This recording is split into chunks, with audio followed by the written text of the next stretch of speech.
Ma femme a emballé 5 boîtes de protection pour sa croisière entre filles, alors j'ai emmené sa sœur sur le même voyage. La valise s'est ouverte comme si elle avait un secret à révéler. Nous étions dans la chambre et le soleil de fin d'après-midi projetait des barres dorées sur le sol. Laurence parlait vite, divaguait vraiment sur le fait qu'elle ne savait pas si elle devait emballer le bikini bleu marine ou le rouge. J'hochais la tête, à moitié à l'écoute, agenouillé près de la valise ouverte, jouant simplement le rôle du mari serviable. C'était après tout sa croisière entre filles, une escapade de 5 jours dans les Caraïbes avec ses vieilles amies de collège. Elles avaient fait quelque chose de similaire l'année dernière. Elles étaient revenues bronzées, guillerettes, et un peu trop évasives quand je posais des questions. Pourtant, je me disais que c'était un plaisir inoffensif, une pause bien méritée. Qui étais-je pour douter? Mais aujourd'hui, quelque chose n'allait pas. Je l'avais observée toute la matinée. La façon dont ses mains tremblaient quand elle pliait ses robes, la façon dont sa voix devenait aiguë et forcée chaque fois qu'elle riait.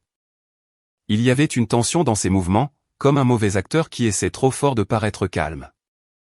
Puis la valise l'a trahi. Elle avait essayé de faire rentrer une paire de talons, et je l'aidais à réarranger les choses. Quand j'ai sorti une robe d'été roulée pour faire de la place, un petit cliquetis s'est échappé. 3 petites bouteilles enveloppées de papier d'aluminium ont rebondi sur le sol. Au début, j'ai cru que c'était des mini-shots d'alcool. Mais quand j'en ai ramassé une, puis une autre, mon estomac s'est serré. Ce n'était pas de l'alcool. C'était des bouteilles de lubrifiant. Et sous les débardeurs froissés et les serviettes de plage, nichées au fond du coin du sac comme un secret coupable, se trouvaient 5 boîtes de préservatifs non ouvertes. 5. Pas quelques-uns pour les urgences, pas une seule boîte. 5.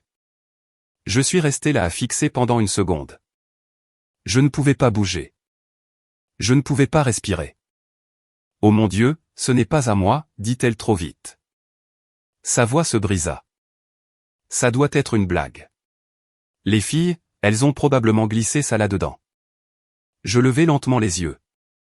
Ses yeux étaient grands, trop grands, et son sourire vint trop vite, trop forcé. Tu sais comment elles sont, ajouta-t-elle, la voix pleine de sucre. De vraies farceuses. Je ne dis pas un mot. Je tins simplement l'une des boîtes et inclinai la tête. Elle me l'arracha des mains comme si elle la brûlait. Sérieusement, Jacques, c'est juste une blague. Jean, emmène ça en croisière au cas où tu aurais de la chance. Tu sais comment sont les filles quand elles boivent. J'hochai lentement la tête, toujours accroupi près de la valise. Oui, bien sûr. Et je voulais la croire. Mon Dieu, je voulais. J'ai toujours fait confiance à Laurence. Peut-être trop. Nous étions mariés depuis 7 ans. Pas de grosses disputes, pas de vrai drame. Elle me regardait comme si j'étais le seul homme dans la pièce. Et maintenant, elle ne me regardait pas dans les yeux. Je fermai la valise et me levai. Tu as emballé ton passeport, demandai-je. Elle cligna des yeux. Quoi? Ton passeport, répétai-je comme si je n'avais pas trouvé assez de protection pour une petite armée. Tu en auras besoin pour la croisière, n'est-ce pas? Elle hocha la tête, visiblement soulagée du changement de sujet. Oui, il est dans mon sac à main. Je forçai un sourire et l'embrassai sur la joue. Elle tressaillit légèrement.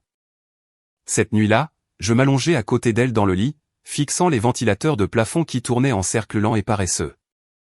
Elle s'endormit rapidement, ou fit semblant. J'écoutais sa respiration, trop régulière pour être réelle, et me demandais depuis combien de temps cela durait. Était-ce la première fois? Y en avait-il eu d'autres? Le voyait-elle déjà? Qui que ce soit, ma poitrine se serrait, comme si quelque chose s'était glissé dans mes côtes et y était mort.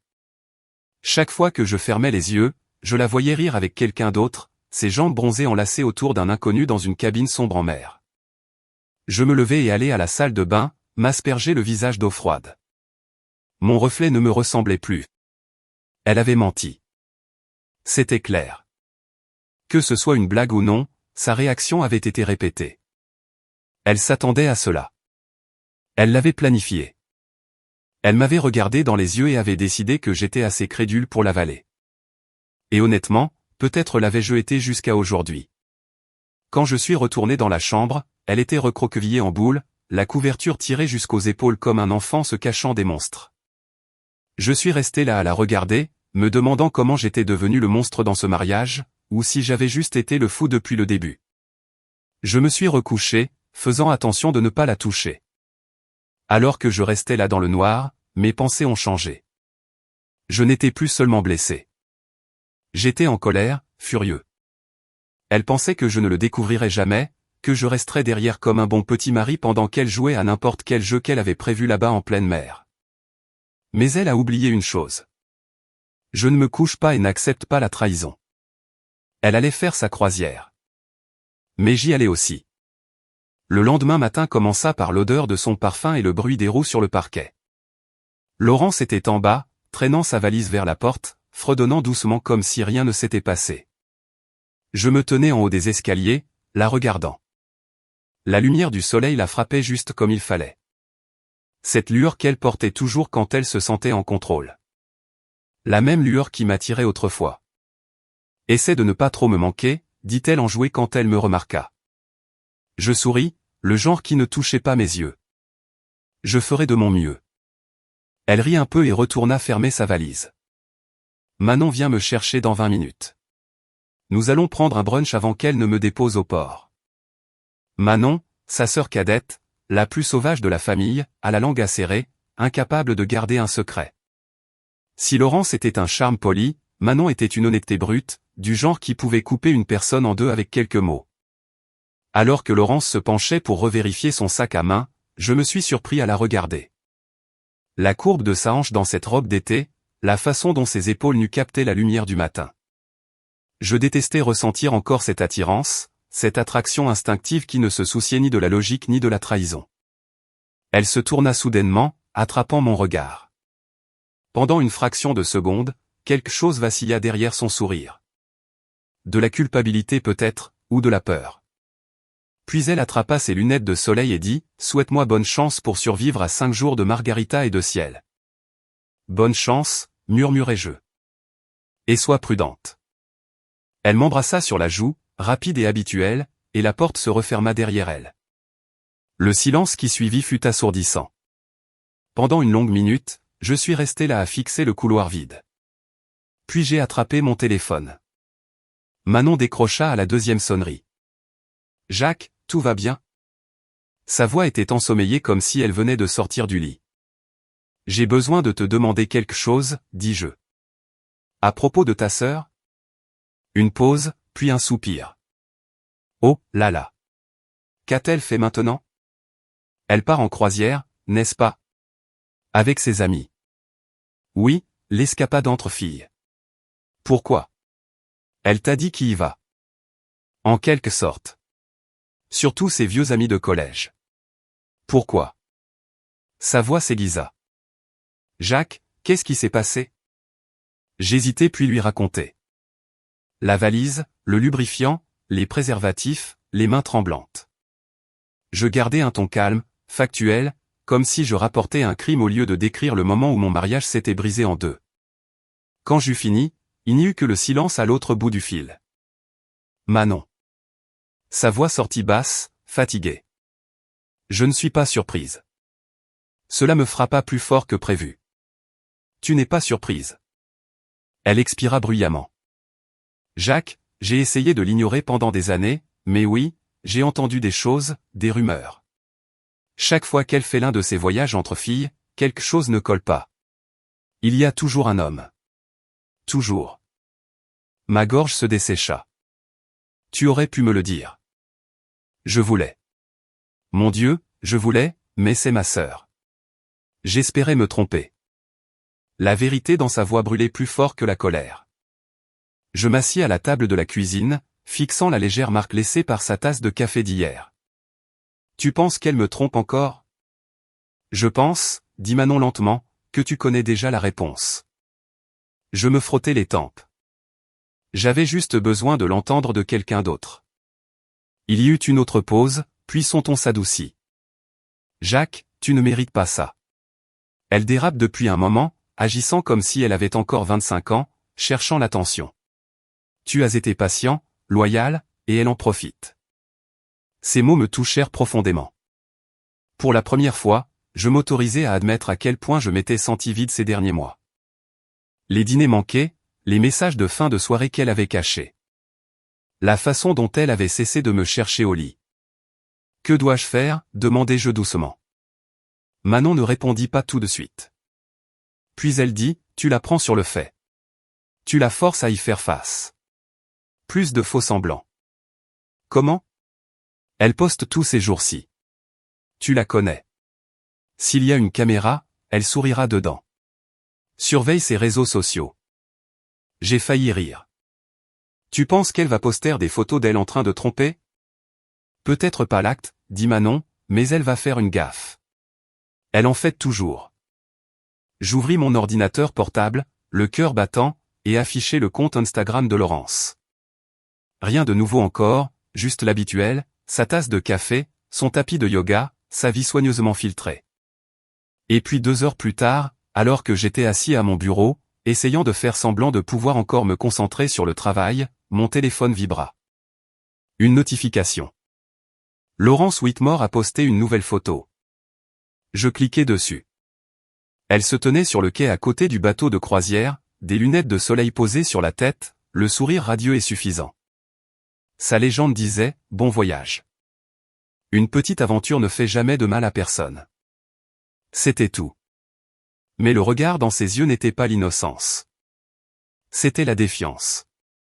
Comme si elle savait que je regarderais. Je n'ai même pas réfléchi.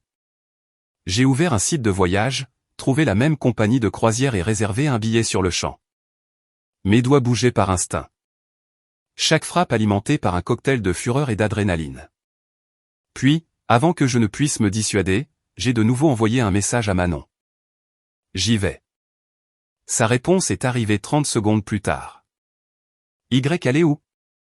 Sur la croisière. La même. J'ai déjà réservé un billet. Il y eut une longue pause avant son message suivant. Jacques, es-tu sûr de ça? Non, mais je ne peux pas rester assis là à ne rien faire. Une autre pause. Puis, alors je viens avec toi. Je regardais l'écran. Pourquoi ferais-tu ça? Son message suivant m'interrompit, parce que tu ne devrais pas avoir à faire face à ces mensonges seul. Et pour la première fois en 24 heures, quelque chose en moi se stabilisa. Je ne savais pas ce qui m'attendait là-bas, mais je n'allais plus être le fou dans le noir.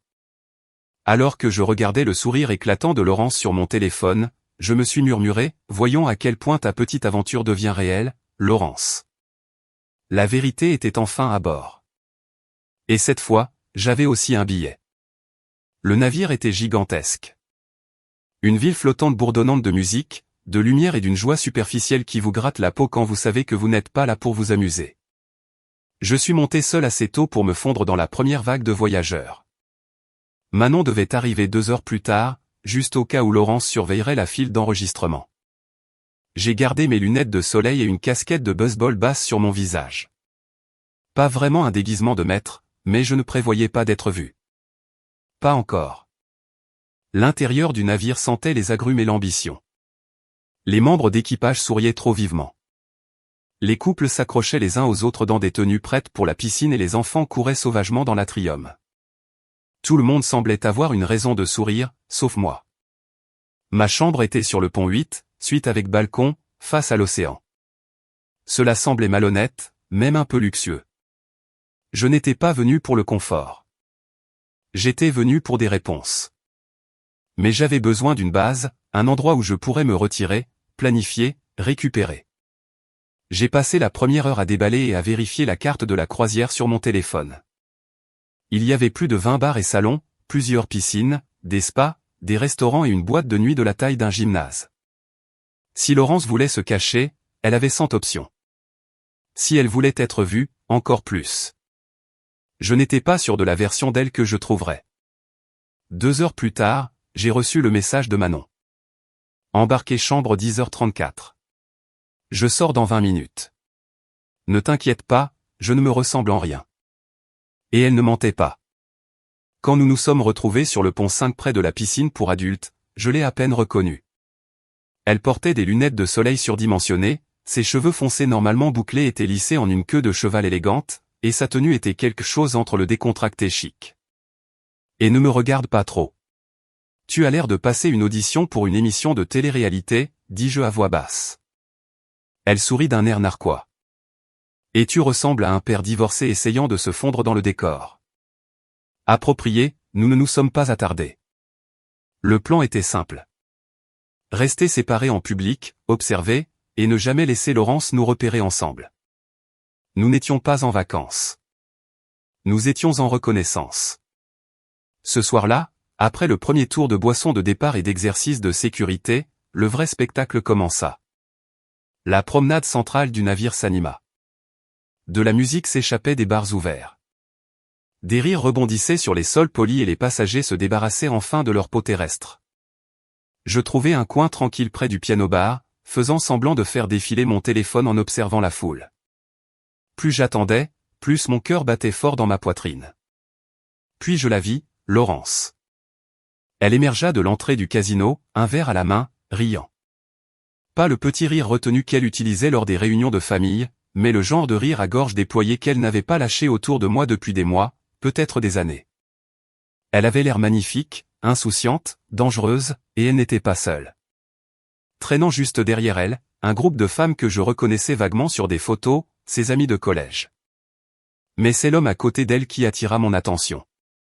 Grand, bronzé, confiant. Il portait une casquette de capitaine inclinée en arrière sur sa tête et un sourire narquois comme s'il avait déjà gagné quelque chose. Elle lui toucha le bras quand elle rit, se penchant vers lui. Intime, facile. Quelque chose de chaud se tordit dans mon ventre. Je me suis dit que c'était attendu.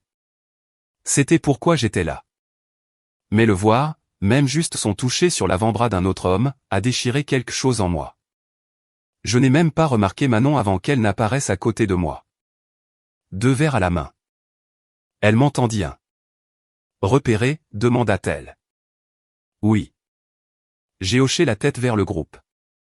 Bar du casino avec lui. Manon suivit mon regard. Sa mâchoire se serra. Eh bien, dit-elle. Elle n'a certainement pas perdu de temps. Laurence se pencha et murmura quelque chose à l'oreille de l'homme. Il rit, puis se pencha, ses lèvres frôlant trop près de son oreille. Sa main s'attarda sur son dos alors qu'elle se tournait. Elle n'est même pas sur le bateau depuis 12 heures, marmonnai-je. Tu penses qu'elle a déjà fait ça avant, demanda Manon doucement. Je ne répondis pas. Je n'avais pas besoin de le faire. Nous sommes restés encore 30 minutes, faisant attention de ne pas attirer l'attention. Laurence et son groupe se sont rendus au salon de danse vers 21h et nous les avons suivis à distance, chacun jouant notre rôle, étrangers dans une mer de touristes insouciants. Je suis resté principalement dans l'ombre pendant que Manon faisait le tour, se glissant occasionnellement dans la foule du bar ou dansant avec des inconnus pour se rapprocher. À un moment donné, j'ai surpris Laurence se frottant contre l'homme à la casquette de capitaine sur la piste de danse, ses bras enroulés autour de son cou. Ses mains, ses maudites mains, se posèrent bas sur son dos, puis plus bas. J'ai détourné le regard. Je ne pouvais pas respirer. Plus tard cette nuit-là, vers minuit, je me tenais seul sur le pont supérieur, loin de la musique et de la chaleur des corps entassés dans les niveaux inférieurs. Je serrais les rampes si fort que mes jointures blanchirent. C'est ainsi que Manon me trouva. Elle ne dit rien au début, se contenta de se tenir à côté de moi, regardant l'eau noire s'étendant à l'infini vers l'horizon. « Tu vas bien ?» demanda-t-elle finalement. « Non, admettais-je. » Elle hocha la tête. « Bien. Au moins tu ne te mens pas à toi-même. » Il n'y avait pas de lune. Juste le faible reflet des étoiles sur l'eau et le faible ronronnement du moteur du navire sous nos pieds. Elle n'a même pas hésité, dis-je après un moment. Comme si ce n'était pas nouveau. Comme si elle avait fait ça une 12aine de fois. Peut-être qu'elle l'a fait, et je ne l'ai jamais vu. Tu ne voulais pas le voir. La voix de Manon était douce. Non pas pleine de jugement, juste vraie. Je me tournai vers elle et pour la première fois depuis que j'étais monté à bord du navire, je laissai transparaître une partie de ce que je ressentais. La colère, le chagrin, la honte profonde d'avoir été pris pour un idiot. Ce n'est pas la personne que j'ai épousée, dis-je. Elle ne l'est plus depuis un moment. Nous sommes restés là longtemps, sans rien dire, laissant les vagues emporter le poids de tout cela pendant un petit moment. Enfin, Manon rompit le silence. Nous la prendrons, dit-elle, ensemble. Et à ce moment-là, j'ai réalisé quelque chose d'étrange. Aussi brisé que tout semblait, je n'étais pas seul. Pas vraiment. Plus maintenant. Demain serait un autre jour, un autre mensonge, une autre couche à décoller. Mais ce soir, j'avais juste besoin de respirer. Je n'aurais jamais cru être le genre d'homme à suivre sa femme. Mais j'étais là, mon téléphone appareil photo dans ma poche, mes lunettes de soleil cachant mes yeux qui brûlaient d'avoir trop regardé. Mes pieds me faisaient mal à force de parcourir les couloirs tapissés. Mon estomac se tordait avec trop de caféine et trop peu de sommeil, et mon esprit tournait avec des possibilités plus sombres que je n'osais l'admettre. Le bateau de croisière ressemblait maintenant à un labyrinthe. Pas le genre amusant. Pas le genre où l'on se perd avec un sourire et un cocktail. C'était le genre qui résonnait de rire auquel je ne faisais pas confiance. Le genre où la trahison frappait à chaque coin de rue.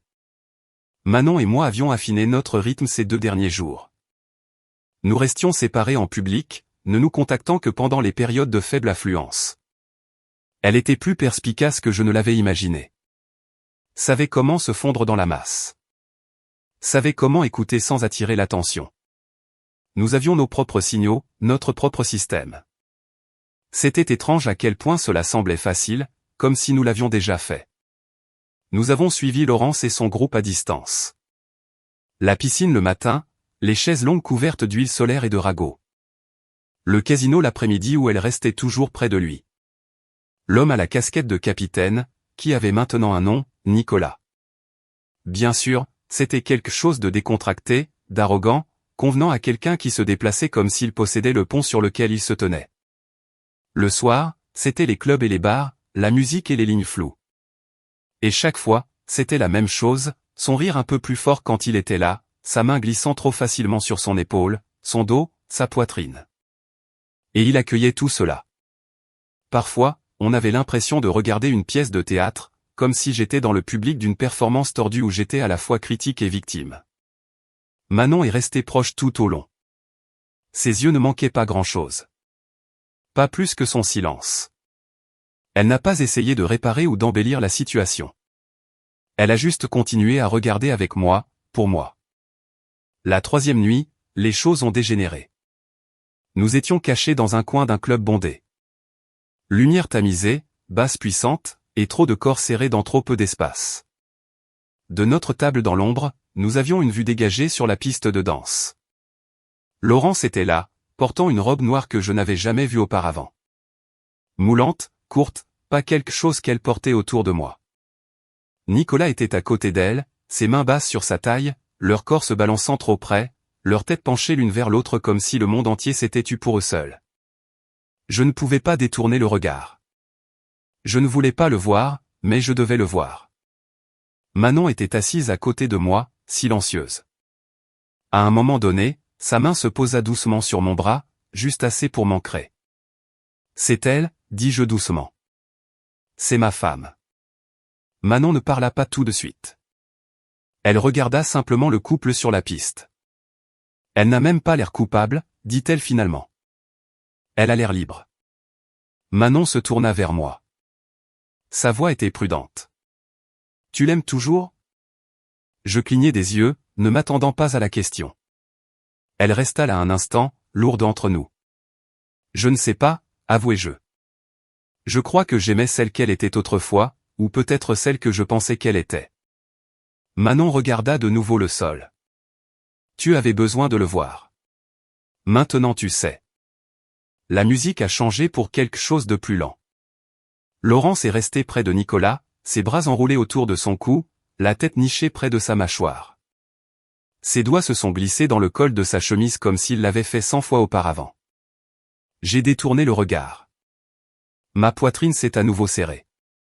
Cette même pression que j'avais ressentie le jour où j'ai trouvé les préservatifs. Mais maintenant, c'était différent. Ce n'était plus de la confusion. C'était de la clarté.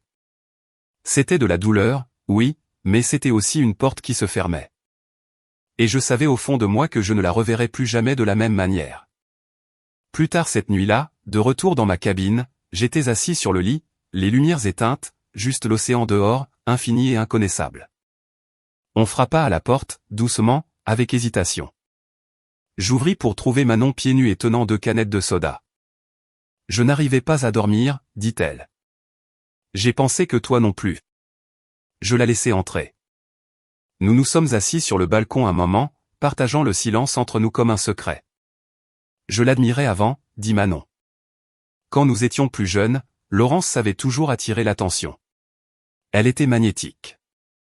Elle l'est toujours, dis-je amèrement. Oui, dit Manon, mais parfois les aimants n'attirent que lorsqu'ils sont près du métal. Et nous autres, nous rouillons tranquillement dans notre coin. Je la regardais dans la pénombre. Elle avait l'air fatiguée mais stable. Elle n'avait pas scié une seule fois pendant tout cela. Je suis content que tu sois venu, dis-je. Elle esquissa un demi-sourire. Je suis content que tu aies demandé. Il y eut un battement. Puis elle me regarda sérieusement. Vas-tu la confronter? Pas encore, dis-je. Je veux la vérité. Toute la vérité. Pas d'argument, pas de place pour le déni. Quand cela se terminera à mes conditions. Manon hocha la tête. Elle comprenait. Nous sommes restés assis un moment de plus, écoutant les vagues s'écraser contre la coque. Pour la première fois depuis que j'étais monté à bord de ce navire, j'avais l'impression de ne pas me noyer. Nous ne faisions plus seulement observer. Nous chassions. Et bientôt, elle saurait ce que ça faisait d'être prise. Au 5e jour sur le navire, quelque chose en moi avait changé. Ce qui avait commencé comme un soupçon s'était durci en une résolution. Je ne me posais plus de questions. Je ne me demandais plus. J'observais et j'attendais. C'est étrange à quelle vitesse on peut devenir un étranger dans son propre mariage. Laurence avait à peine traversé mon esprit il y a quelques mois quand elle a mentionné la croisière. Juste un autre voyage entre filles, disait-elle. Rien que des mimosas et trop de soleil. Maintenant, je traquais ses mouvements comme un détective avec un insigne que je n'avais jamais voulu. Manon et moi avons cessé de faire semblant pour nous-mêmes. Nous faisions toujours attention à ne pas être vus ensemble. Mais quand nous n'étions pas à la chasse, nous partagions des moments calmes, des repas, des blagues, de longues promenades sur les parties plus tranquilles du pont. C'était facile, honnête, un étrange réconfort au milieu de la trahison. Mais cet après-midi-là, tout a changé. Nous étions à la piscine réservée aux adultes, allongés à l'ombre d'une cabane. Cela faisait partie de notre nouveau déguisement. Nous avions commencé à agir comme un couple, ce qui nous donnait une excuse pour être près de l'action sans nous faire remarquer. Laurence nous avait vus nous 2 fois en passant, mais jamais d'assez près pour remarquer qui nous étions vraiment. Aujourd'hui, elle était à 2 cabanes de là. Je la regardais à travers les lattes du rideau, essayant de ne pas réagir. Elle buvait un cocktail rouge vif, riant bruyamment avec Nicolas à côté d'elle. Il était torse nu, une serviette drapée sur son épaule, sa main frôlant sa cuisse comme si elle lui appartenait. Son visage était détendu, insouciant. Elle ne ressemblait pas à quelqu'un qui portait un secret. Elle ressemblait à quelqu'un qui l'avait déjà laissé partir. Manon se pencha et murmura, elle vient de se lever, elle se dirige vers les ponts inférieurs. Mon pouls accéléra. Seul? Non, dit-elle. Il est avec elle. Nous avons pris nos affaires et nous sommes éloignés discrètement, suivant à distance. Manon avait le don de se fondre dans la masse, discutant nonchalamment avec un membre de l'équipage en passant, sortant son téléphone au bon moment pour avoir l'air distraite. Les ponts inférieurs du navire étaient calmes à cette heure de la journée. La plupart des passagers étaient en excursion ou regroupés près des piscines. Ici, il n'y avait que le ronronnement des moteurs, de longs couloirs et le bruit étouffé de l'eau claquant contre le métal. Ils tournèrent un coin près d'une cage d'escalier de service. Nous avons suivi. Je ralentis en arrivant au bout du couloir. Au détour se trouvait un couloir à accès restreint, des cabines d'équipage et des locaux techniques. Un endroit où aucun invité n'aurait dû se trouver, et c'est là que nous les avons vus. Laurence était pressée contre le mur, ses mains emmêlées dans la chemise de Nicolas alors qu'ils s'embrassaient. Ce n'était pas un baiser occasionnel. Ce n'était pas léger. C'était désespéré, affamé, comme s'ils essayaient de rattraper le temps perdu. Je ne bougeais pas. Je ne pouvais pas. Manon se tenait derrière moi, le souffle coupé. Je sentais son hésitation. Ce n'était pas seulement une preuve. C'était la vérité. Brute et laide. J'ai levé mon téléphone et j'ai commencé à enregistrer. Pas tout. Pas longtemps. Juste assez. Juste assez longtemps pour voir ses doigts dans ses cheveux, pour entendre leurs rires étouffés, pour saisir le moment où sa main a glissé le long de son dos et qu'elle ne l'a pas arrêté. J'ai baissé le téléphone et j'ai reculé. La main de Manon a trouvé mon bras et nous sommes partis en silence, nos cœurs battant fort dans le couloir silencieux. Nous ne parlâmes pas avant d'être de retour dans ma chambre. La porte se referma derrière nous. Je l'ai, dis-je, la voix basse. Manon s'assit lentement, le visage pâle. J'ai lancé la vidéo et je l'ai regardée une fois. Juste une fois. Puis j'ai mis en pause. Maintenant tu sais, dit Manon doucement. C'est sûr. J'ai toujours su, admettais-je. Mais maintenant je peux le prouver. Nous sommes restés assis en silence un moment. Le genre de silence qui ressemble à se tenir au bord d'une falaise. Ne sachant pas s'il faut tomber ou sauter. Qu'est-ce que tu vas en faire, demanda Manon finalement. Je regardais l'écran, l'image figée de Laurence et de l'homme qu'elle m'avait préféré. Je voulais jeter le téléphone. Je voulais remonter le temps d'un an et oublier tout ce que j'avais vu. Au lieu de ça, j'éteignis l'écran et le mis de côté. Je ne sais pas encore, dis-je. Mais je ne serai plus manipulé. Plus maintenant. Elle ne pourra pas se sortir de ça avec des mots. Manon hocha la tête. Ses yeux étaient rouges, mais elle ne pleura pas. Je suis désolée, dit-elle. Tu ne méritais rien de tout ça. Et avant que je ne puisse répondre, elle ajouta, et moi non plus. Il y avait quelque chose dans sa voix, un tremblement de douleur enfoui juste sous le calme. J'ai réalisé que cela ne concernait pas seulement moi. Manon avait aussi perdu quelqu'un. La sœur qu'elle croyait connaître, la famille en qui elle avait confiance. Nous étions tous les deux en train de ramasser les morceaux. Je me levai et nous versai 2 verres d'eau. Mes mains tremblaient et j'essayais de le cacher. Quand je lui tendis la tasse, nos doigts se frôlèrent. Et dans ce bref contact, quelque chose changea. Ce n'était pas de la romance. Ce n'était pas de la trahison. C'était une connexion. Le genre qui vient des cicatrices partagées. Merci, dis-je doucement. Pourquoi? D'être là. Je n'aurais pas pu faire ça seule. Elle esquissa un sourire fatigué. Tu n'étais pas censé le faire. Nous ne dîmes rien de plus cette nuit-là. Nous sommes simplement restés assis, laissant le silence contenir ce que les mots ne pouvaient pas. Dehors, l'océan roulait sous le navire, constant et infini. À l'intérieur, la vérité reposait entre nous. Ne se cachant plus, n'étant plus en question. Le prochain mouvement était le mien, et je comptais bien qu'il compte. Je n'ai pas dormi cette nuit-là. Les lumières étaient éteintes. La pièce était silencieuse. Mais en moi, une guerre était livrée. Je ne cessais de rejouer le moment. Laurence pressée contre ce mur, les yeux fermés, les lèvres entr'ouvertes, complètement perdue en quelqu'un d'autre.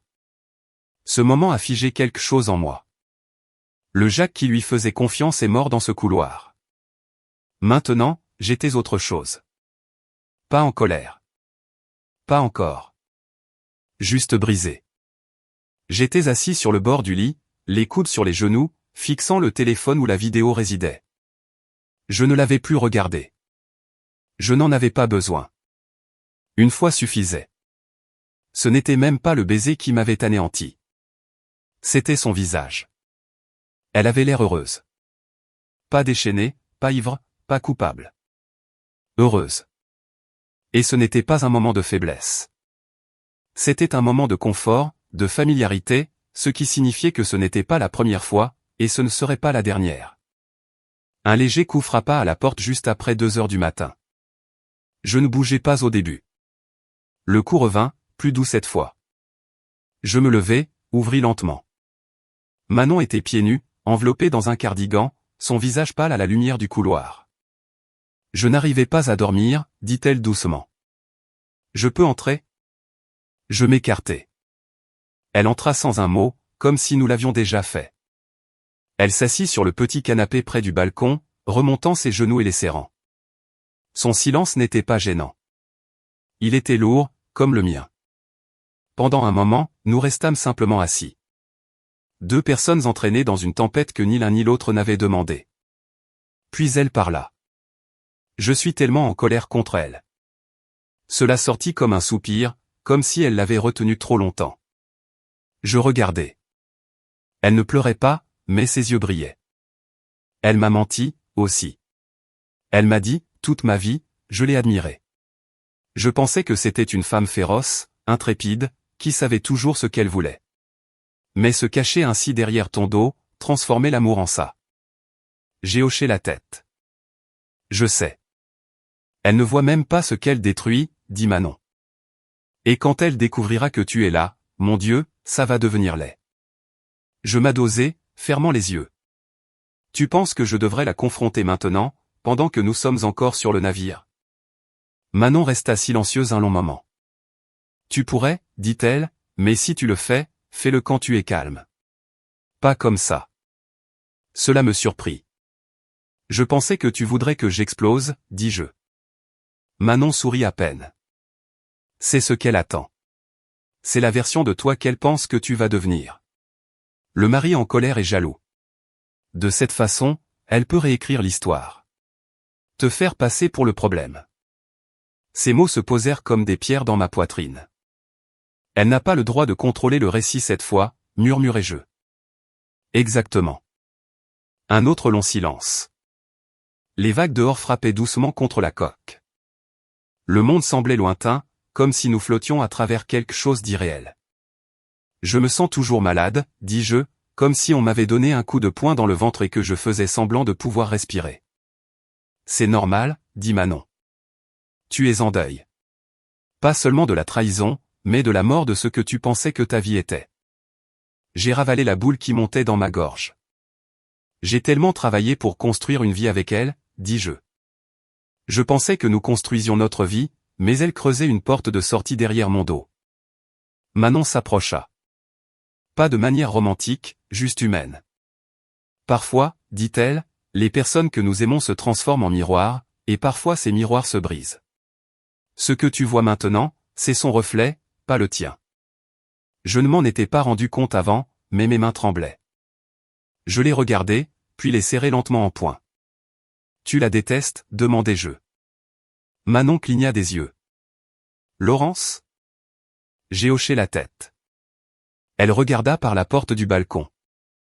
Non, pas encore. Mais je crois que j'en ai fini de la protéger. Je comprenais cela plus qu'elle ne le savait. Ce n'était plus une question de rage. Ce n'était plus une question de vengeance. C'était une question de clôture et peut-être de justice. Tu te demandes jamais si elle est capable de ressentir des remords, demandai-je. Manon laissa échapper un souffle. Je le pensais avant, mais maintenant je n'en suis plus sûr. Je crois qu'elle est trop douée pour transformer la vérité en quelque chose qui lui permet de dormir la nuit. Je me levai et me dirigeai vers le balcon, ouvrant la porte et sortant dans l'air frais et salé. L'océan s'étendait à l'infini, sans fin et inconnaissable. Elle ne l'admettra jamais à moins que je ne la force à y faire face, dis-je. Manon vint se tenir à côté de moi. Tu ne lui dois pas une performance, dit-elle. Tu te dois la vérité et peut-être la liberté qui l'accompagne. Je la regardai vraiment, et je le vis. Pas seulement de la force, mais aussi de la tristesse. Il ne s'agissait plus seulement de moi. Nous étions tous les deux blessés, tous les deux trahis, tous les deux en orbite autour du même effondrement. Je ne sais pas ce qui nous a rapprochés alors. Peut-être le besoin de chaleur. Peut-être l'épuisement. Peut-être était-ce simplement que nous étions deux personnes portant trop de douleur. J'ai posé mon front contre le sien. Pas de baiser, pas de limite franchie, juste de la proximité. Et cela ne semblait pas faux. Cela semblait réel. Pour une fois, il n'y avait pas de mensonge entre nous. Au 6e jour, nous avons arrêté de faire semblant. Ni l'un à l'autre, ni à nous-mêmes.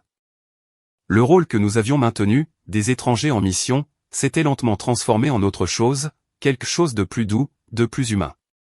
Nous ne traquions plus seulement la trahison. Nous nous aidions mutuellement à y survivre. Ce matin-là, nous avons sauté la routine habituelle de suivre Laurence. Elle et ses amis avaient réservé une excursion de plongée avec tuba en groupe, et nous savions qu'elle serait hors du navire la majeure partie de la journée. Cela nous a donné de l'espace. De l'air pour respirer. Manon m'a rejoint sur le pont avant juste après le lever du soleil. Elle tenait 2 cafés à la main et portait un sweat à capuche trop grand, ses cheveux attachés, pas de maquillage. Elle avait l'air fatiguée mais belle d'une manière qui n'avait rien à voir avec l'effort. Je pris la tasse. Merci. Tu n'as pas dormi encore, dit-elle, le déclarant comme un fait. Pas vraiment. Nous sommes restés là en silence, regardant le soleil se lever sur l'horizon, la lumière captant l'eau ondulante en or doux et en bleu profond. Ce navire ressemble à un rêve étrange, dis-je après un moment, comme si nous étions montés à bord de la vie de quelqu'un d'autre. Manon rit doucement. Si c'est le rêve de quelqu'un, ils ont de sérieux problèmes non résolus. J'ai esquissé un sourire. Le premier depuis des jours. Elle l'a remarqué. Moi aussi. Nous avons passé la matinée à nous promener sur les ponts plus calmes, à parler de tout sauf de Laurence, des coups de cœur du lycée, des choses les plus stupides que nous ayons jamais crues. De l'endroit où nous irions si nous pouvions disparaître pendant 1 an. J'ai toujours voulu voir l'Islande, dit Manon. Froid, isolé, paisible. J'ai toujours voulu ouvrir une librairie au bord d'un lac, dis-je. Café, calme, peut-être un chien. Elle haussa un sourcil. C'est incroyablement sain. La douleur fait ça à un homme. Dans l'après-midi, nous nous sommes retrouvés à partager une table dans l'un des cafés du pont supérieur. Nous nous sommes assis à l'ombre, mangeant des sandwichs trop chers, riant d'un enfant en bas âge qui ne cessait de voler des frites dans l'assiette de son père à 2 tables de là. Pour la première fois depuis que j'étais monté à bord du navire, je n'observais pas le monde pour trouver des preuves. J'étais juste dedans. Et puis le moment a changé. Nous rentrions à sa cabine quand le navire a donné une secousse soudaine. Rien de majeur, juste un changement de courant. J'ai instinctivement tendu la main vers la rampe. Manon a trébuché. Je lui ai attrapé le coude. Nos yeux se sont rencontrés. C'était un battement de cœur, peut-être moins. Mais le monde a ralenti. Elle ne s'est pas retirée. Moi non plus. Il y avait une charge entre nous. Pas bruyante, pas explosive. C'était le genre de tension tranquille qui s'insinue par les fissures laissées par le chagrin. Nous nous sommes tenus près, trop près, et aucun de nous n'a dit un mot. Finalement, elle a baissé les yeux. Je devrais me préparer. D'accord. Elle se tourna pour partir, puis s'arrêta. Tu veux passer plus tard? Au coucher du soleil? Mon balcon a une belle vue. J'ai hoché la tête. Oui, j'aimerais bien. Elle est partie sans un mot de plus, et je suis resté avec un pouls qui ne voulait pas se calmer. Ce soir-là, juste au moment où le ciel virait à l'orange, j'ai frappé à sa porte. Elle l'ouvrit presque immédiatement, pieds nus et calme, vêtue d'une robe douce de couleur crépuscule. L'air entre nous n'était pas gênant. Il était lourd, comme si quelque chose de non dit avait déjà été décidé. Nous nous sommes assis dehors, l'océan s'étendant à l'infini devant nous, la lumière peignant sa peau d'or. Elle me tendit un verre de quelque chose de froid et fruité. Ce n'est pas du whisky, mais ça fera l'affaire. J'en pris une gorgée. Ça a le goût de vacances. Pour la plupart des gens, oui. Le silence retomba, mais cette fois il n'était pas tranchant. Il était électrique. Manon, dis-je. Elle se tourna. Oui. Je n'arrête pas de penser que je devrais me sentir coupable. Pourquoi? Pour être assis ici. Pour ça? Pour vouloir l'oublier, ne serait-ce qu'une minute. Elle ne broncha pas. Le fais-tu? Je secouai lentement la tête. Non, je ne le fais pas. Elle se pencha en arrière sur sa chaise, fixant le ciel qui s'assombrissait. Tu n'es pas le seul à porter cette culpabilité, dit-elle. C'est ma sœur, et je suis ici avec toi, la regardant détruire ce qu'elle a promis. Et je ne suis même pas en colère contre toi pour tout ça. Je suis en colère contre elle. Je regardais. Ses yeux étaient brillants. Pas de larmes, mais de vérité. J'ai embrassé quelqu'un une fois, dit-elle, quand j'étais encore avec mon ex. C'était à une fête. Juste un instant. Mais je le lui ai dit le lendemain. Je ne pouvais pas le supporter. Que s'est-il passé? Il m'a traité de. Puis m'a supplié de rester. Elle haussa les épaules. Je suis parti. Tu as dit la vérité, dis-je. Oui, parce que je ne pouvais pas vivre en étant l'erreur de quelqu'un d'autre. Je posai mon verre. C'est la différence. Laurence ne fait pas seulement des erreurs. Elle construit des vies entières autour d'elle. Manon se leva lentement et marcha jusqu'au bord du balcon. Je ne sais pas où ça va nous mener, Jacques, dit-elle doucement. Mais je sais que je ne me suis pas senti en sécurité avec quelqu'un depuis longtemps. Je me tins à côté d'elle, le cœur battant. La tentation n'était pas bruyante. Elle n'était pas sale. Elle était silencieuse, humaine, brute. C'était la tentation de ressentir à nouveau, d'être vue. Je me tournai vers elle. Elle leva les yeux. Je l'embrassai. Pas de feu d'artifice, pas de violon, juste de l'honnêteté, juste la douleur retrouvant la chaleur. Elle m'embrassa en retour. Et la douleur en moi s'est fissurée. Non pas par la perte, mais par la libération. Quand nous nous sommes séparés, aucun de nous ne s'est excusé. La voix de Manon était à peine un murmure. Maintenant, elle n'est pas la seule à avoir des secrets. J'ai hoché la tête. Mais celui-ci n'avait pas le goût de la trahison. Il avait le goût de quelque chose qui attendait dans l'ombre, espérant ressentir à nouveau. Le calme ne dura pas. Je ne pense pas que nous nous y attendions. Dans les heures tranquilles qui ont suivi notre baiser, Manon et moi nous sommes assis sur son balcon, ne disant presque rien. Ce n'était pas gênant, juste lourd. Il n'y avait plus de faux semblants. Ni sur ce que nous avions vu, ni sur ce que nous ressentions, ni sur ce qui allait arriver, car nous le savions tous les deux. La vérité avait une horloge, et le temps était presque écoulé. Le lendemain matin, je me suis réveillé avec un étrange poids sur la poitrine. Pas de la crainte exactement, plutôt de l'anticipation, comme de se tenir au bord de quelque chose de tranchant et d'inévitable. Manon m'a envoyé un message juste après le petit déjeuner. Elle est de retour de l'excursion de plongée, habillée avec lui. J'étais déjà en route vers le pont supérieur. Laurence n'était pas difficile à repérer. Elle était radieuse. Bien sûr qu'elle l'était. Cheveux tirés en une tresse lâche, lunettes de soleil posées en hauteur, robe d'été blanche flottant au vent. Elle avait l'air de quelqu'un qui vivait sa meilleure vie, riant, rayonnante, insouciante. Et à côté d'elle, Nicolas, comme toujours. Sourire arrogant, chemise sans manches, main posée nonchalamment sur le bas de son dos comme s'il était à sa place. Ils étaient appuyés contre la rampe, discutant avec une de ses amies du groupe. Et puis elle se tourna. Ses yeux parcoururent la foule avec désinvolture au début. Puis ils se fixèrent sur moi. Pendant une fraction de seconde, j'ai cru l'avoir imaginé. Ce petit scintillement dans son sourire. Confusion, puis alarme, puis panique. Elle se figea. Manon apparut une seconde plus tard, marchant lentement depuis le côté opposé du pont. Elle n'était pas habillée, mais elle avait l'air élégante. Jean, débardeur, vent dans les cheveux, lunettes de soleil enlevées. Son expression était illisible. La mâchoire de Laurence tomba. Elle me regarda, puis Manon. De nouveau moi. Jacques, dit-elle assez fort pour faire tourner les têtes. Sa voix se brisa. Quoi? Qu'est-ce que tu fais ici? Les gens à proximité commencèrent à regarder. Je ne répondis pas. Je m'avançai simplement. Nicolas bougea maladroitement. Laurence, qui? Elle le repoussa d'un geste, les yeux nous brûlant tous les deux maintenant. Tu m'as suivi? S'écria-t-elle. Tu es sérieux là? Manon croisa les bras. Tu veux lui dire, où je le fais? Lui dire quoi, Manon? Siffla Laurence, la voix montant. Que tu me harcèles aussi? Vous êtes quoi, des détectives de croisière bizarres? Elle déraillait et elle le savait. Je parlais doucement, mais chaque mot était tranchant. Nous vous avons vu. Son visage pâlit.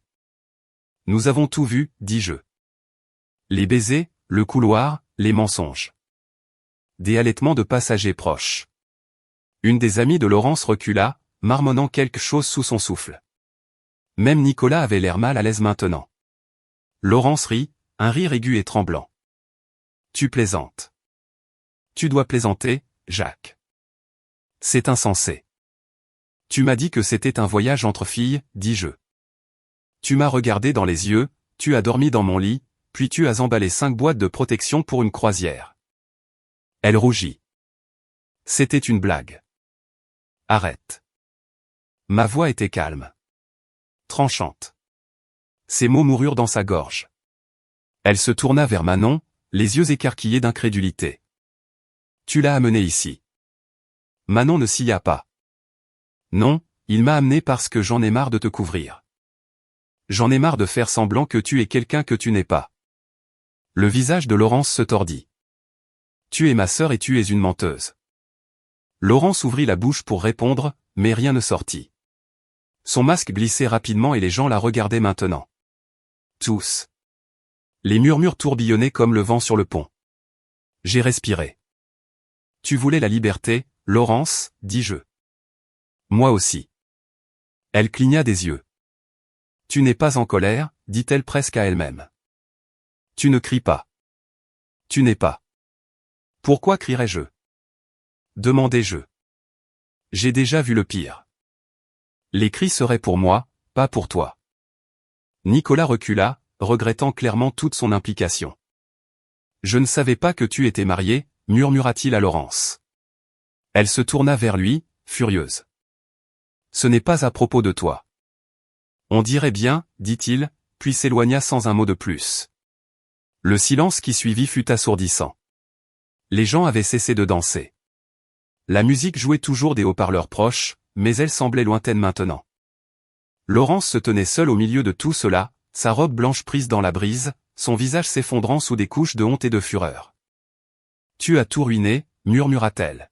« Non » dis-je calmement. « Tu l'as fait. Nous avons juste allumé les lumières. » Manon s'approcha. « Tu as fait ce gâchis, et pour une fois, tu n'as pas le droit de t'enfuir sans que quelqu'un te tende un miroir. » La lèvre inférieure de Laurence trembla.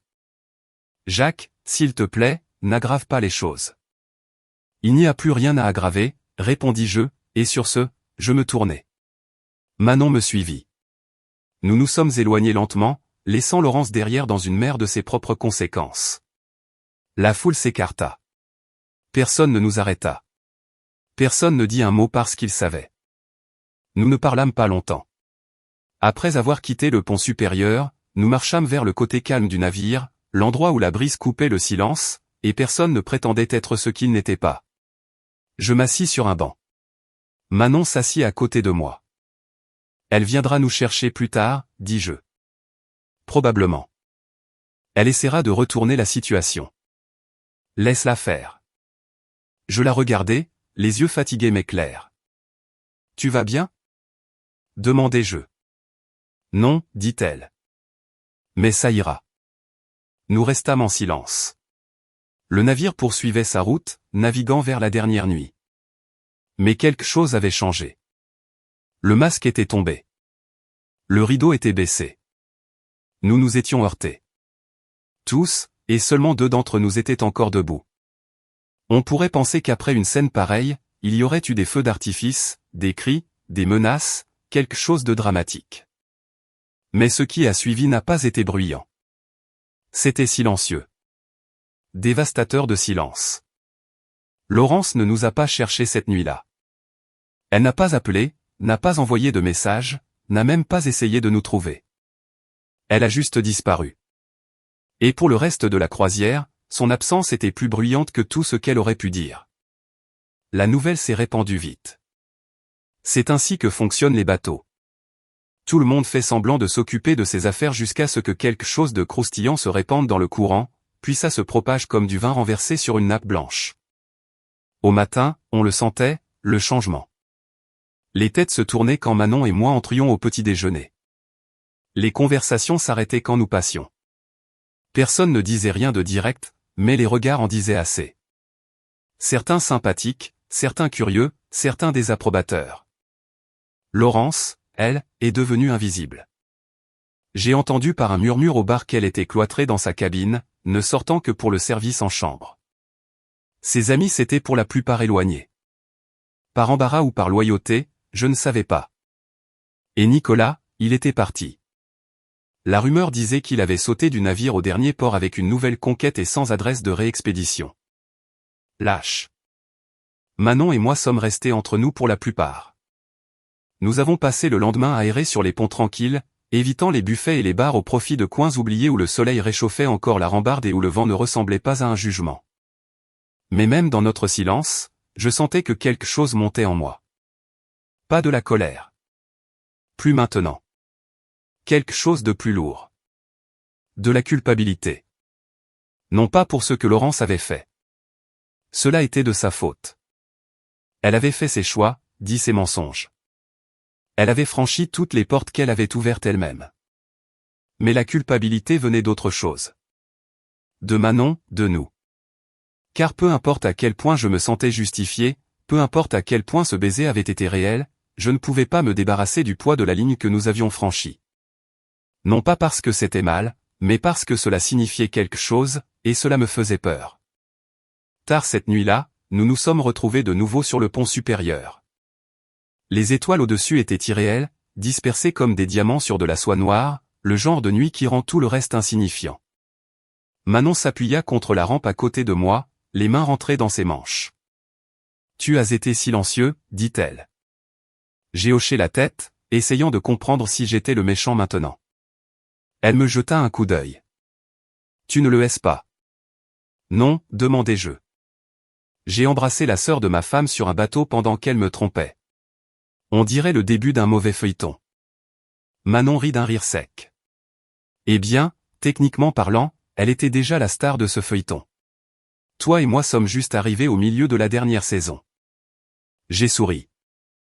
À peine. Mais je sais ce que tu veux dire, dit-elle plus doucement maintenant. Ça ne semble pas propre. Je la regardai. Est-ce que ça semble faux? Manon prit une longue inspiration. Non, mais ça ne semble pas facile non plus. J'ai apprécié l'honnêteté. Nous ne disions plus de mensonges. Nous sommes restés là dans l'air frais de la nuit pendant longtemps, aucun de nous ne parlant. Finalement, j'ai rompu le silence. Je n'essaie pas de la remplacer ou de la fuir. Je sais. J'hésitais. Je ne veux pas faire quelque chose de beau à partir de quelque chose de brisé. Passant d'abord réparer les fissures. Manon se tourna vers moi, ses yeux doux. Alors ne nous pressons pas, contentons-nous d'exister. Laissons la poussière retomber. J'ai hoché la tête. Je peux faire ça. Nous nous sommes tenus là, épaule contre épaule, respirant le même air. Pas d'attente, pas de plan, juste le présent. Et pour la première fois, ça m'a semblé bien. Le lendemain matin, on a frappé à ma porte. Pas le genre silencieux de Manon. C'était net, tendu. J'ouvris et trouvai une des amies de Laurence, une grande brune dont je me souvenais des vieilles cartes de Noël. Elle ne sourit pas. Elle m'a demandé de te donner ça, dit-elle, tendant une enveloppe. Je la pris sans un mot. Elle est un désastre, ajouta la femme. Mais tu le savais déjà. Puis elle se retourna et s'éloigna. Je fermai la porte et ouvris l'enveloppe. À l'intérieur se trouvait une note écrite de la main familière de Laurence. Jacques, je n'attends pas le pardon, et je ne te demanderai pas de comprendre, mais je veux que tu saches que je n'ai jamais eu l'intention de te blesser. Cela ne rend pas les choses meilleures. Je sais.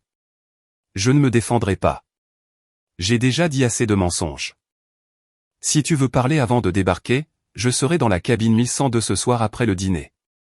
Sinon, je respecterai cela. Laurence. Je fixai les mots pendant longtemps. Une partie de moi voulait le froisser, le brûler, le jeter par-dessus bord. Mais une autre partie de moi, celle qui se souvenait encore de nos vœux de mariage et des matins tranquilles avant l'apparition des fissures, ressentit quelque chose. Pas le pardon, pas même la clôture, juste une étrange douleur creuse. La fin de quelque chose qui comptait autrefois. Je ne savais pas encore si j'irais, mais je savais ceci. Les retombées nous avaient tous changés.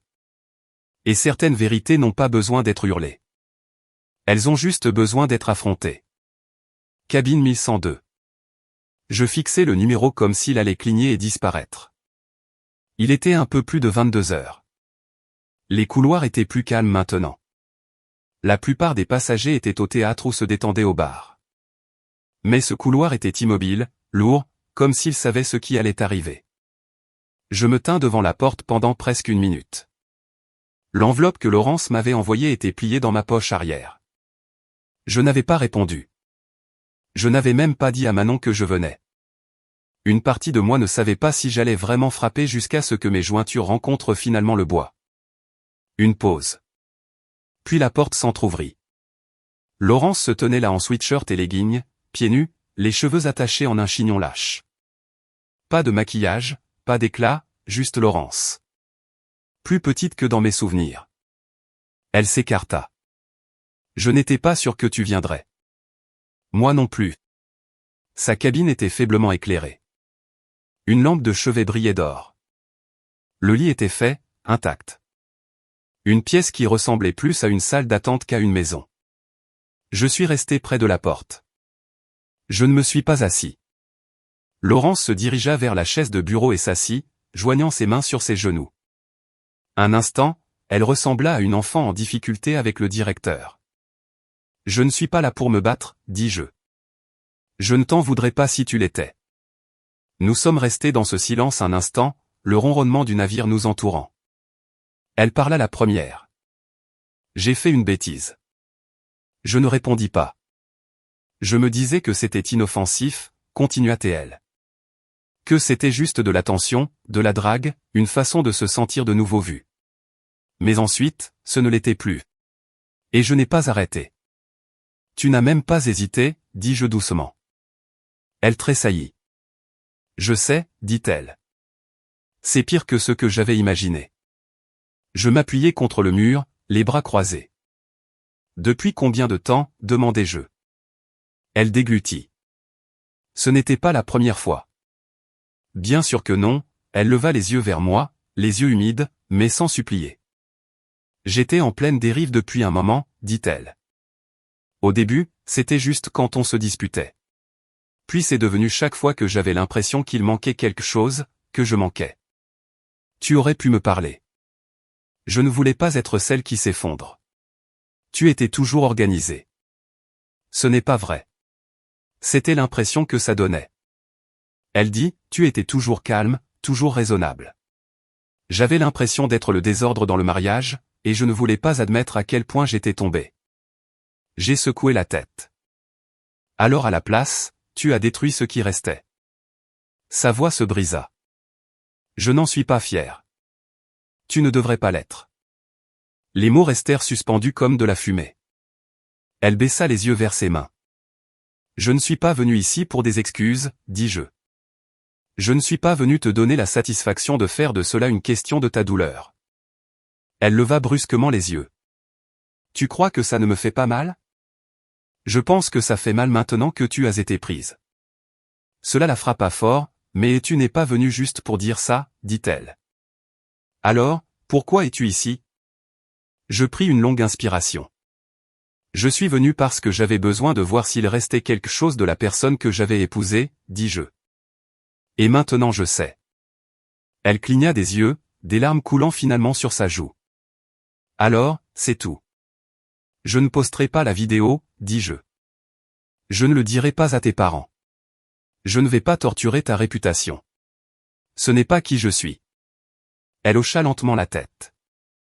Mais quand nous descendrons de ce navire, continuai-je, nous en aurons fini. Tu feras tes valises et nous nous séparerons. Pas de théâtre, pas de seconde chance, plus de larmes. Mais elle n'a pas discuté.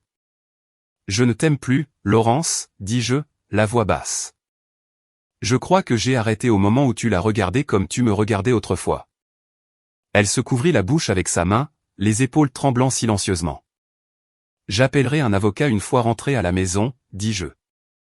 Tu auras de leurs nouvelles dans une semaine. Je me tournai pour partir. Mais alors que j'atteignais la porte, elle se leva. Attends. Je m'arrêtai. Elle s'approcha. Tu pensais ce que tu as dit? Que tu n'allais le dire à personne?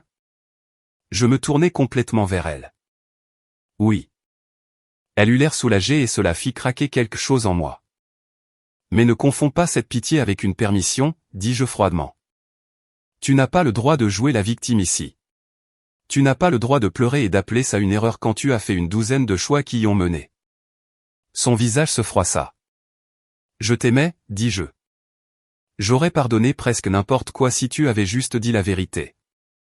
J'avais peur, murmura-t-elle. Et maintenant tu as tout perdu. Quoi qu'il en soit, j'ai ouvert la porte et se tenait juste à l'extérieur, calme et stable, Manon. Elle m'a regardé, puis a regardé au-delà de moi, sa sœur. Les yeux de Laurence s'écarquillèrent. Toi. Je suis venu dire au revoir, dit Manon calmement. La voix de Laurence se brisa. Tu es venu pour te vanter. Non, dit Manon, je suis venu pour être sûr de ne plus jamais douter de moi.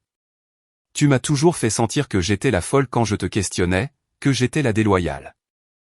Elle fit un pas en avant, mais maintenant je sais que tu as brisé tout le monde, pas seulement Jacques. Tu m'as brisé aussi. Laurence se couvrit le visage. S'il vous plaît, partez. Manon ne dit rien de plus. Nous partîmes ensemble tranquillement sans un regard en arrière. Et alors que la porte se refermait derrière nous, je le sentis, le poids se soulevait. Le décompte était venu et reparti. Et maintenant, enfin, nous étions libres. Nous avons débarqué juste après l'aube. Le port de croisière bourdonnait déjà. Des familles s'occupant de leurs bagages. Des couples attendant des taxis partagés. L'occasionnelle fête de bachelors ivres traînant les pieds à travers la douane. Le genre de chaos qui rend facile de disparaître dans la foule. Manon et moi ne parlions pas beaucoup en descendant du navire. Il n'y avait plus grand-chose à dire. Pas encore. Elle marchait à côté de moi, un petit sac à la main. Je n'avais qu'un sac à dos.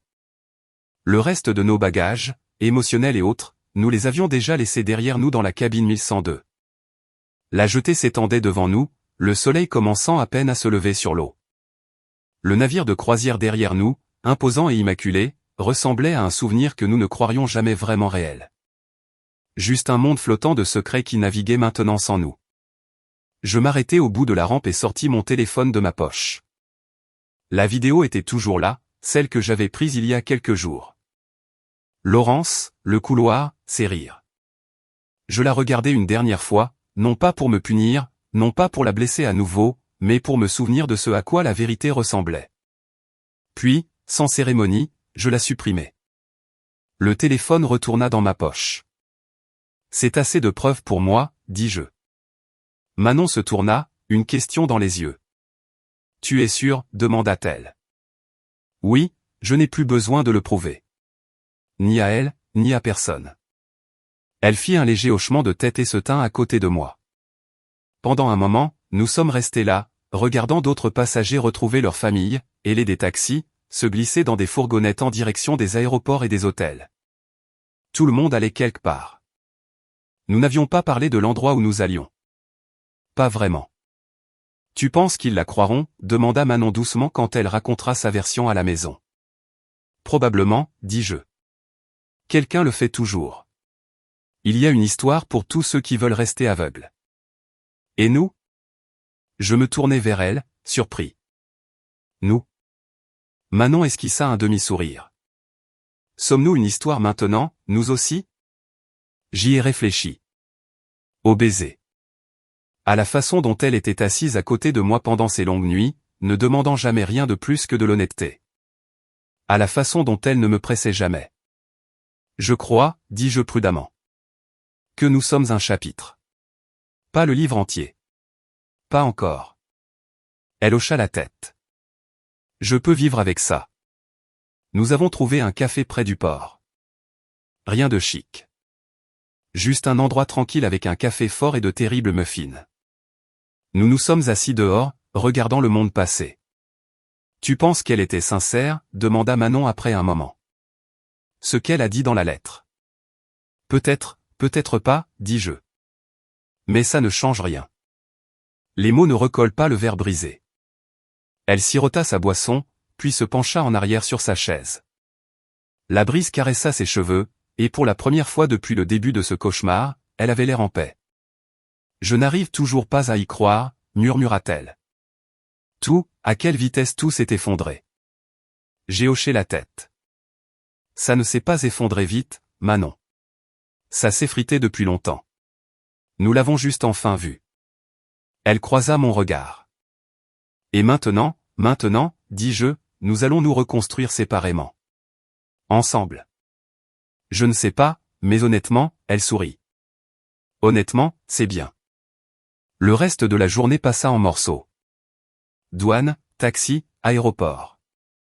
Le vol de Manon partit avant le mien. Nous nous sommes tenus près de sa porte, maladroits un instant, incertains des règles maintenant. On se dit au revoir, demanda-t-elle. Ou à plus tard, proposai-je. Elle inclina la tête. Seulement si tu le penses. J'hésitai, puis me penchai, pressant un doux baiser sur son front. Pas affamé, pas urgent, juste réel. Oui, dis-je. Plus de mensonges. Elle me serra dans ses bras, les bras serrés autour de ma taille. Je n'avais pas réalisé à quel point j'en avais besoin jusque-là. Pas de passion, pas même de réconfort, juste de la connexion. Elle s'éloigna lentement, les yeux embués. Prends soin de toi, murmura-t-elle. Toi aussi. Puis elle se retourna, monta dans son avion, et disparut. J'ai regardé jusqu'à ce que le tunnel d'embarquement l'engloutisse. Puis je suis resté là un moment, laissant la situation se tasser. Sur mon vol de retour, je regardais par la fenêtre alors que les nuages défilaient comme des fragments du passé. Je pensais à la première fois que Laurence et moi nous étions rencontrés. La façon dont elle souriait, la façon dont elle chantait pour elle-même en cuisinant, la petite vie tranquille que nous avions essayé de construire. Et je réalisais quelque chose. Le chagrin que je portais n'était pas seulement lié à la trahison. C'était le deuil de la version d'elle qui n'avait jamais vraiment existé. Celle que j'aimais, celle en qui je croyais, celle qui m'avait peut-être aimé en retour de la même manière autrefois. Et en la laissant partir, je ne me débarrassais pas seulement d'une femme. Je libérais un mensonge dans lequel j'avais essayé de vivre depuis bien trop longtemps. Parfois, la vengeance ne consiste pas à briser quelqu'un d'autre. Parfois, il s'agit juste de s'en aller intact, avec son âme toujours sienne. Des semaines plus tard, je déballais des cartons dans mon nouvel appartement. Un endroit tranquille donnant sur un petit parc. Rien de tape à accent grave l'œil quand mon téléphone vibra. Une photo de Manon, un lac, un sentier de randonnée, un rayon de soleil sur l'eau. Tu aimerais bien ici. J'ai pensé à ton idée de librairie. Smiley. Je souris, répondis. Peut-être un jour. Puis je posai le téléphone et sortis, laissant l'air remplir mes poumons. Je guérissais toujours, me démêlais toujours de ce qui avait été. Mais pour la première fois depuis longtemps, je n'étais pas en colère. Je n'attendais pas de réponse. Je regardais vers l'avenir. Et l'horizon.